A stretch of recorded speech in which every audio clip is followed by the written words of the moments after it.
Bem-vindos ao Historizando! O nosso assunto de hoje é a nossa playlist Vai Cair no Enem.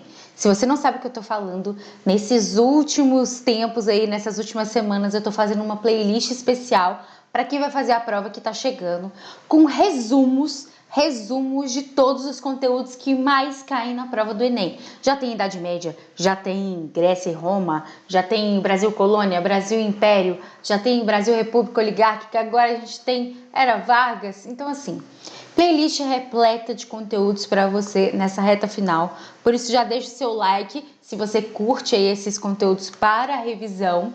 E quando chega em 100 likes, eu disponibilizo o material. O material inclui esse que eu estou usando aqui na aula com vocês e uma lista de exercícios com os 5 exercícios para revisar para ver se tem alguma dúvida ainda, tá?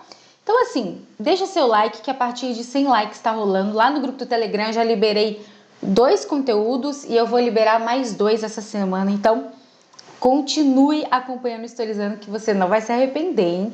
Ó, não se esquece também de se inscrever no canal. Mas vamos para a Era Vargas, né? Vamos falar do Vargas, inclusive essa imagem aqui, ó, apareceu recentemente em prova. Eu e o Pedro Renaud está fazendo revisões, né, com exercícios, e a gente já comentou essa questão também. Aqui no Historizando tem playlist com todas as revisões. Bom, falando de Era Vargas, a gente tem uma divisão, uma cronologia base aí para vocês entenderem.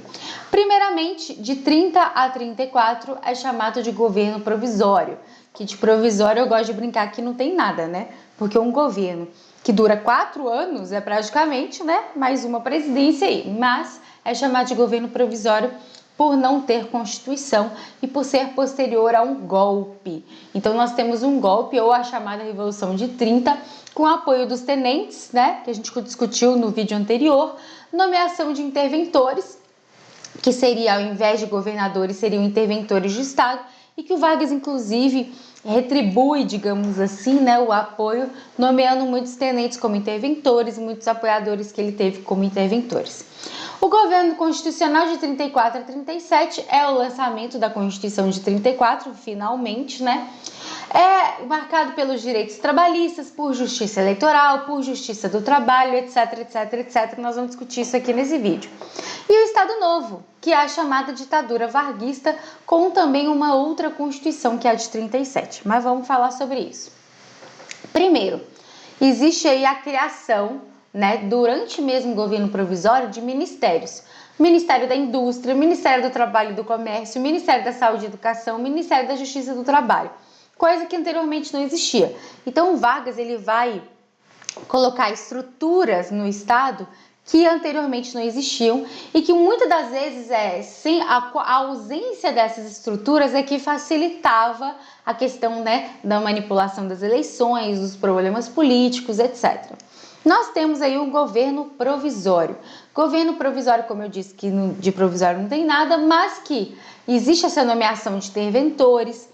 Existe a criação do Conselho Nacional do Café, porque querendo ou não, o Vargas dá um golpe contrariando paulistas, e os paulistas veem a importância do café, ainda mais nessa época com a crise de 29. Então ele cria o Conselho Nacional do Café, mostrando para os paulistas que ele entendia a importância do café.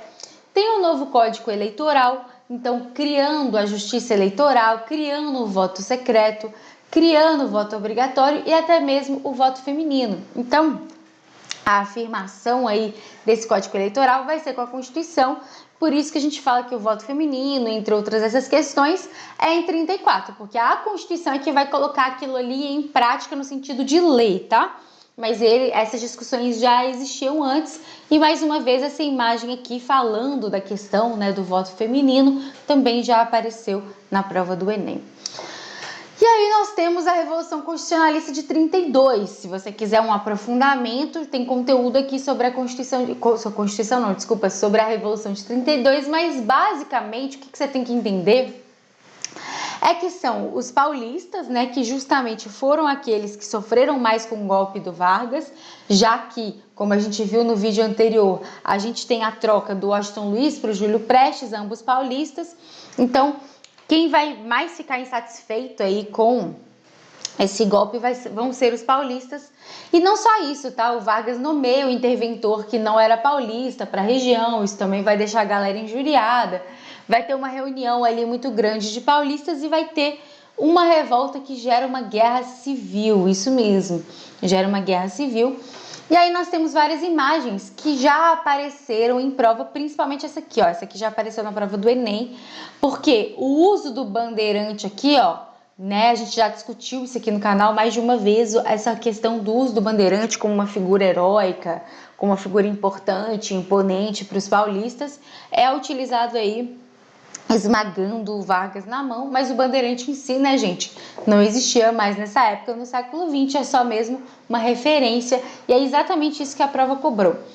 Nós temos essa sigla aqui acompanhando muitas das imagens, né, dessa Revolução Constitucionalista. Saiba você que essa sigla é sobre essas 4 pessoas aqui, que na época vão falar que são 4 estudantes, mas hoje em dia se questiona se de fato eram estudantes. A questão é que esses 4 morreram aí num confronto e vão acabar levando aí como se fosse uma representação dessa revolução, que é o MMDC, né? Então não confunde com treino de matemática não, meu Deus do céu, bem longe aqui de mim, né?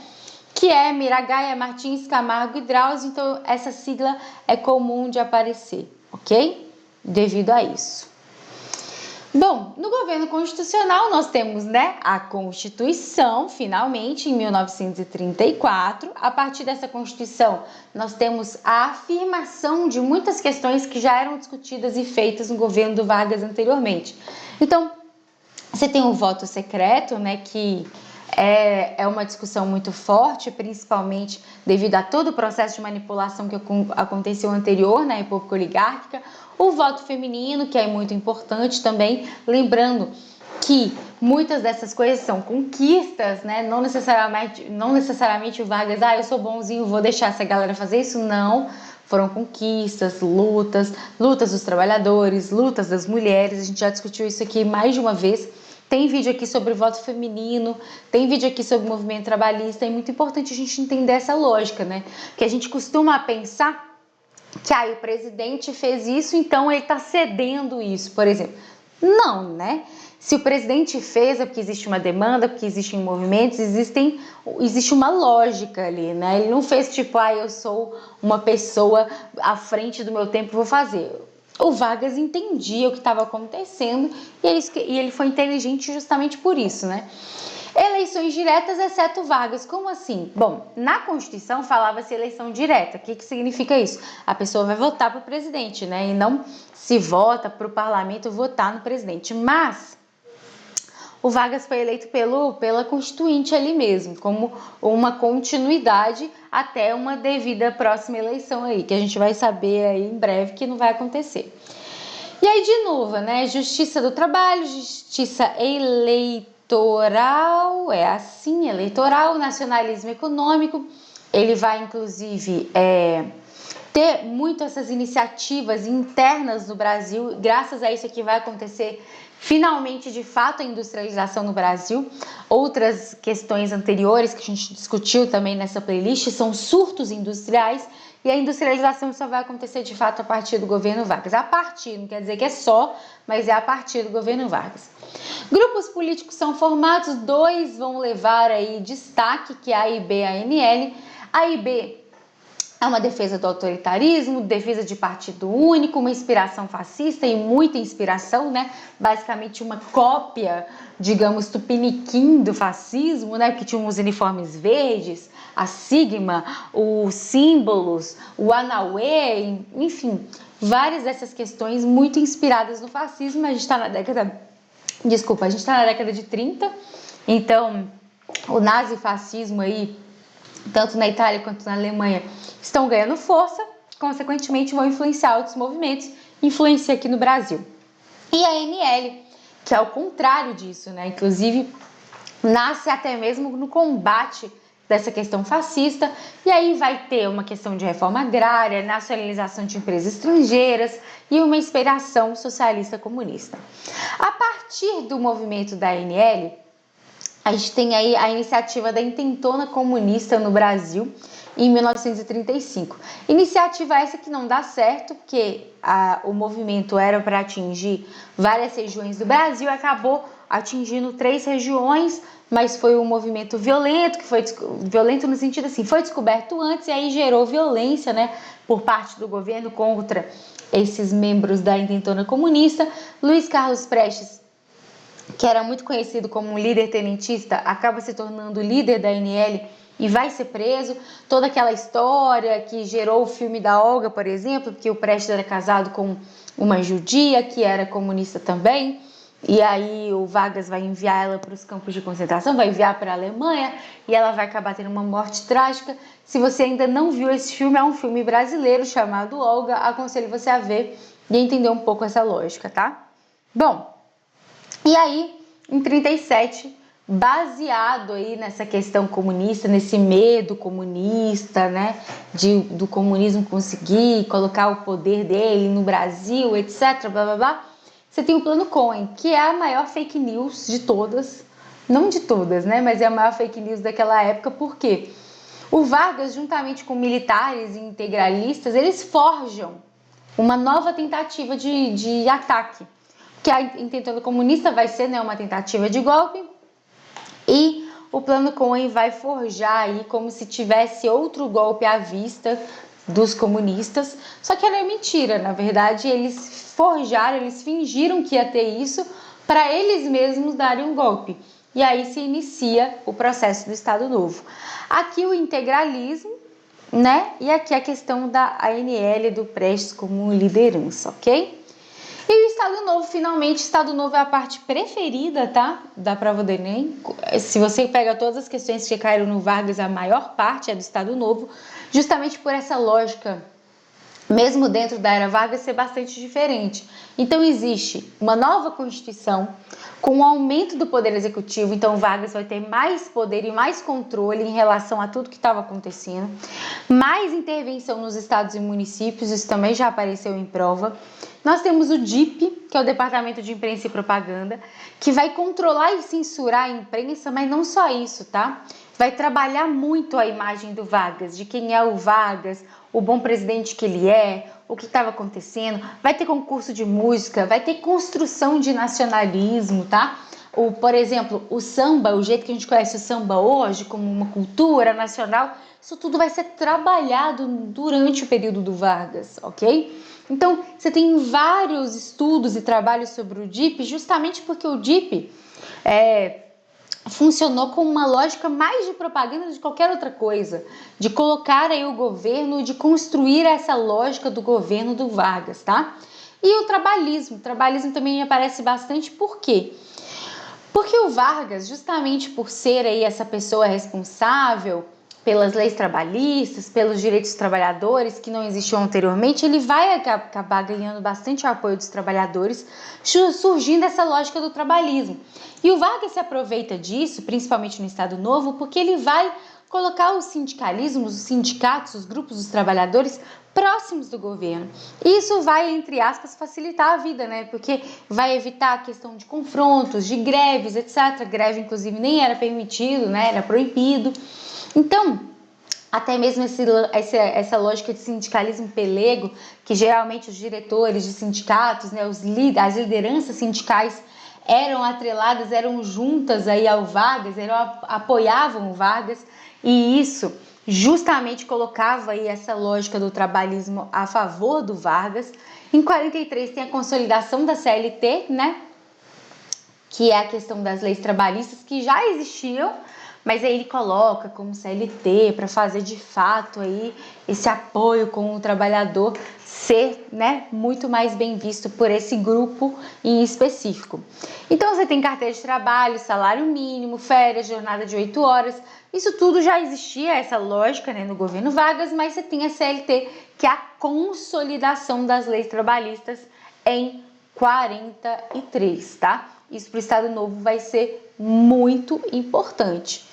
Então, essa questão do Estado Novo que eu discuti aqui com vocês é o que mais aparece em prova. O DIP, as lógicas ditatoriais de controle, o trabalhismo com esse controle do trabalhador, tanto controle que vai gerar a questão do queremismo, deixa eu colocar aqui para vocês, do queremismo, que são esses grupos que não queriam o Vargas fora do poder. Você tem a entrada do Brasil na Segunda Guerra Mundial, do Brasil na Segunda Guerra Mundial, também é no período do Estado Novo. Então, por mais que o Vargas tinha essa lógica ditatorial, autoritária e tudo mais, ele também vai se interessar aí pelo lado dos Estados Unidos, principalmente por uma questão de grana, de empréstimos. Lembra que eu falei do processo de industrialização do Brasil, tá? Isso tudo vai acontecer com mais força ainda a partir desse momento do Estado Novo. Então você tem a questão da CSN, da Vale do Rio Doce, de várias questões da indústria de base. E essa indústria de base é que de fato a gente pode chamar de industrialização brasileira e não antes, que foram apenas questões de surtos industriais. E no próximo vídeo a gente vai falar dos próximos governos posterior a Vargas. O Vargas sai do governo depois de 15 anos, né, de 1930 a 1945. Não é coincidência que ele sai justamente no período pós-guerra, porque não tinha lógica, não tinha sentido mais uma ditadura com democracias vencendo, com o fim do fascismo, o fim do nazismo. Então a gente tem aí, claro, a oposição à Vargas já era muito grande, né, desse período todo de ditadura, e juntam todas essas questões, mas mesmo assim ainda existiu um grupo muito a favor do Vargas, e é por isso que a gente precisa entender essa lógica do trabalhismo, que nem eu falei com vocês. É isso, eu espero que você tenha gostado. Aqui tem vídeo demais, tem da Revolução Constitucionalista, tem do tenentismo, tem correção. Eu aconselho a ver também muito a live que eu fiz com o Pedro sobre Era Vargas, que a gente corrigiu muita questão das últimas provas e é muito importante para você entender. E se você quer esse material disponível para você, sem os meus rabiscos, tá? Disponível para você para fazer o download, é só deixar o like, que a partir de 100 likes ele vai ficar disponível no grupo do Telegram.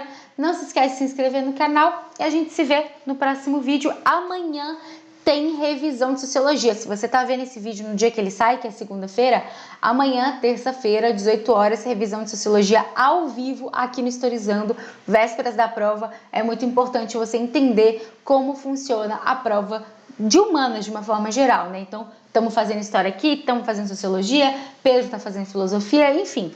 Você não vai ficar sem conteúdo nessa véspera, tá? Muito obrigada pela sua atenção, um beijo e até a próxima!